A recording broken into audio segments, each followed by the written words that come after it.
Hello YouTube! So we're in a new season with a new meta deck. Those are cute, adorable little cat things. Pearlies, right?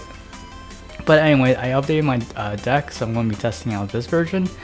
And it's very similar to prior Dracoslayer deck lists I have. It's just the difference is I just add a little bit more hand traps again. So triple imperm, triple interviews, triple Maxx Cs, and then double tactics just to try and answer other boards if necessary. But yeah, that's really about it. So nothing much has changed, but without further ado, let's begin. So here I went first, and as you can see that I have a Fenrir here. So this was like an older version of the deck list. It was probably like 1 nib, 2 Fenrirs instead of triple nibs as you saw in the early section, but it's whatever, you can adjust as you see fit. They're gonna ash me, they're gonna max me, the typical stuff, and then at this point I'm not gonna bother giving them a drop because there's no point in doing that, so I'll just pass. Because I have Maxx C, and because I have a nib, if they try to take the challenge, they will get nibbed. But anyways, back to them. They're playing Kash, and I didn't bother maxing during the draw or standby phase. Whatever. Anyway, they're gonna go unicorn.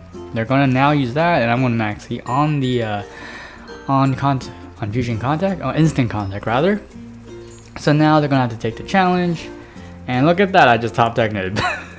Anyway, they're gonna banish. Oh, they got Rise Arrow. Whoa, look at that. There's the Riser. They're gonna banish, and then banish 3 from my side. Whatever. And now I just nib and move on. Yeah, that's GG. Anyway.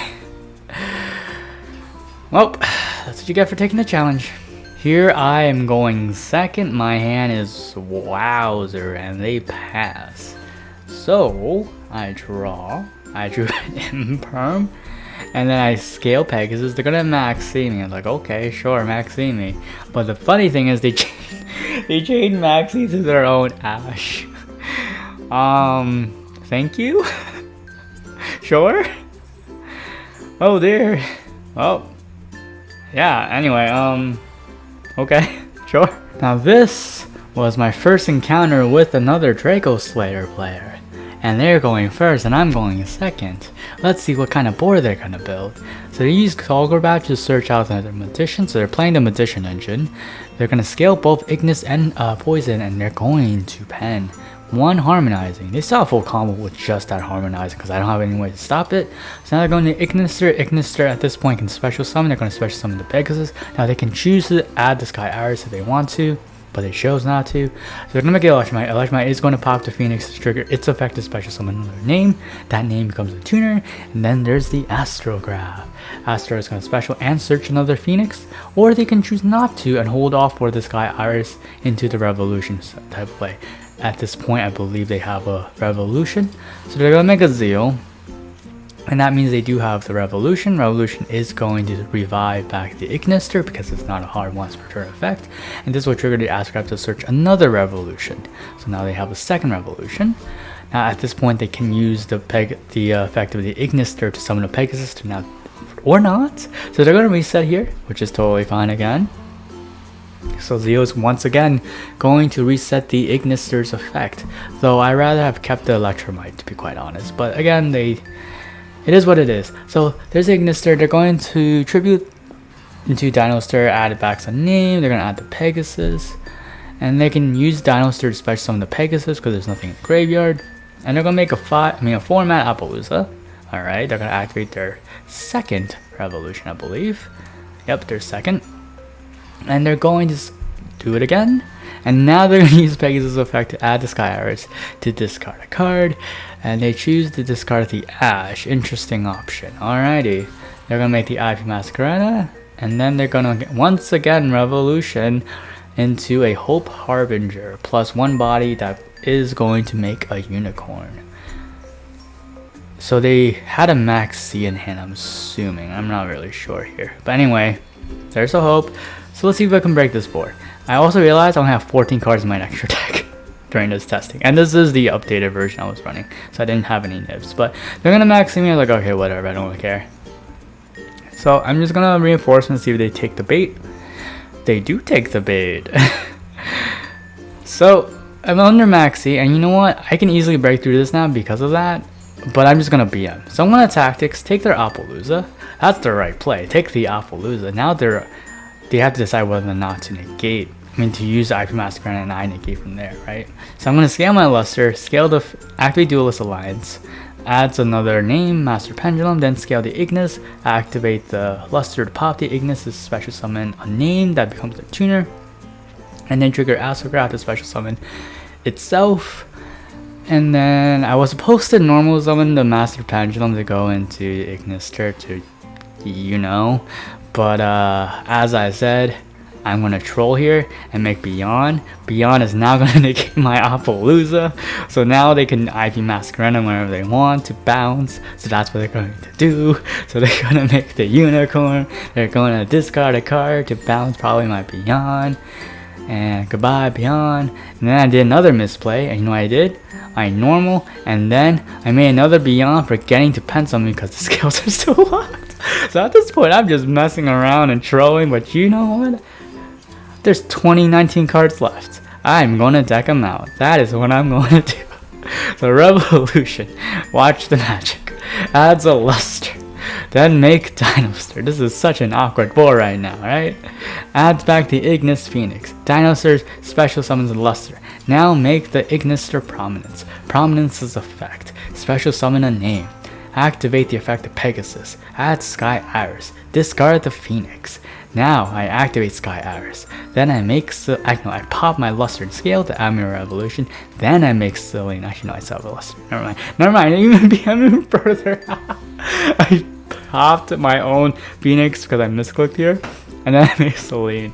Then I make Celine. And I scale my Revolution. And then Revolution effect revive the Ignister. Ignister effect one more time. Revive. Then I make Paladin.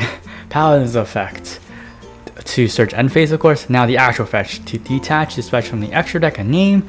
Now I use Celine's effect to revive back the Pegasus from the graveyard. Now I link those off to make Electromite. Then I use Electromite's effect, forgetting that Astro was already used, so I just search a whatever card, pop the Sky Iris, adds the Astro special, searches another Revolution, of course. And here I'm not misplaying anymore because at this point I'm just gonna deck them out. They don't have 8 cards at this point, 7 cards. So I'm gonna make Zeo. Zeo resets the board. Reset. Starting gets reset. At this point, they did have something, though be it was probably a bluff after looking through their deck list after the duel. And yeah, they didn't have a nib, it was just a bluff for whatever reason. But anyway, there's the Unicorn. Now I'm going to reset, link those off to make Cross Sheep in this zone here specifically, and then use Prominence to trigger Cross Sheep to special summon, right? Now I special summon another name, then I link all those off to make Appaloosa just in case it was a nib, because I wasn't sure at that time. Now I use Dinosaur to special the Ignis Phoenix, and then I deck them out by summoning my Royal Astrograph. G frickin' G. That was fun. So this last match here, I am going second against Pureleys, and they're going to Purely during the draw phase to play around Drone Lock. But of course I'm going to Maxx C here to see if they're willing to special summon. They chose not to special summon. Alright, so we both gain 1,000. So that was optional. So there's the Purely. That's going to add them to my friend. Ooh, nice royal right there. So that means they get to reveal, pay 500, reveal 3. So there's only one card obviously they're going to add, and that's Sleepy Memory. They're going to add Sleepy Memory. And then they're going to activate the Purely to exceed, so that's one draw for me. They go into Beauty, which is interesting. Usually they go into Plump here. I'm assuming they don't have the Trap. But anyway, they're going to activate Delicious, chain it to Beauty. They're going to add Memory, chain it to Beauty. And they're going to make it a 4-mat, but they're just missing 1 mat. So at this point, if I did draw an Imperm here, I would have stopped the Beauty from doing any more suck up, because as long as it does not have the 5 mats, it cannot go into the tower card, right? That's where you really want to stop. And I did draw an Imperm here. I'm going to stop them from drawing in case they draw a hand trap. So I will stop that, and now I'll continue my plays from here. So I had to play whatever's in their hand because this deck is mainly a heavy focus on hand traps. So you try to prevent them from drawing as much as you can, or if you can if possible. So I'm going to actually Luster search for an Ash, scout for an Ash play. So it looks like they don't have an Ash. So at this point I'm going to do one more check, and it's confirmed they don't have an Ash. So I'm going to do Revolution just to search for a name. I'm going to search another Luster. Right. And then Pegasus Scale, Pegasus Effect to add me Dynamite. I'm not gonna bother doing the typical play to Turbo Beyond. I'm just gonna pen everything because this is already full combo. And they don't have a nib, so I could have played around it if I wanted to, but not screw it. So Panbuku Chain Block because I want to search my field spell, so I'm going to go Chain Link 1 Pegasus and then discard the Bambuku. And now I have Sky Iris in hand. Then I make Prominence. Prominence is effective special again, but I'm going to bounce first, and they had an Effect Veiler. They should have Effect Veilered my Pegasus, but oh well. Anyway, that's fine. It's not harm once per turn effect, so I can always remove it, revive it. So I'm going to link it off to make Cross Sheep. And then I'm going to Tribute to make the Dino Stir. Dino Stir under Cross Sheep, which is Cross Sheep, plus the Dynamite to add me a name from the extra deck. So I'm going to add whatever name that was there. So I'm going to add the Pegasus. Then Cross Sheep is going to revive back to Bambuku I discarded. Dino Stir is going to special the Pegasus. Then I make Anopolis in case I have one more hand trap, because they did have one more hand trap from the live gameplay. So I'm going to activate Sky Iris, pop the Luster, add the Revolution revives, and continue from there for game. And yeah. Oh, that's GG. Alrighty. So basically that is that. In terms of, well, Yu-Gi-Oh content, I haven't really been uploading as much or as frequently as of late, and it's just more like a mental thing, to be quite honest. So I don't know, but anyway, I'll see you folks for some Star Rail content later this week when I get to it, and then I'll think of something for Yu-Gi-Oh later on. But anyway, that's really about it, so take care and have a great day. See ya.